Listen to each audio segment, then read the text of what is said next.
आहेत। अलमट्टी धरणाची उंची वाढवण्याच्या कर्नाटक सरकारच्या भूमिकेविरोधात सर्वोच्च न्यायालयात जाणार असल्याचं जलसंपदा मंत्री राधाकृष्ण विखे पाटील यांनी सांगितलं।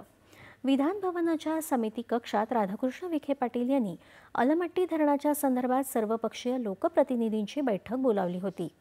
या बैठकीत उपस्थितांनी अलमट्टी धरणाच्या संदर्भात शासनाने घेतलेल्या भूमिकेचं स्वागत करून सूचनांवर काम करण्याचा निर्णय स्वानुमते घेण्यात आला। मुख्यमंत्री देवेंद्र फडणवीस यांच्या नेतृत्वाखाली राज्य सरकार विधिज्ञांचा सल्ला घेऊन सर्वोच्च न्यायालयात सक्षमपणे भूमिका मांडणार असून यासाठी विशेष वरिष्ठ विधिज्ञ यांची नियुक्ती करण्याचा निर्णय बैठकीत घेण्यात आला। त्याचबरोबर लोकसभा अधिवेशनादरम्यान दिल्लीमध्ये सर्वपक्षीय खासदार आणि आमदारांचं शिष्टमंडळ केंद्रीय जलशक्ती मंत्री CR पाटील यांची भेट घेऊन राज्य भूमिका मांडण्याचा तसंच सद्यस्थितीत पूर नियंत्रण करण्यासाठी तातडीच्या उपाययोजना करण्याचा महत्त्वपूर्ण निर्णय सर्वपक्षीय बैठकीत घेण्यात आला।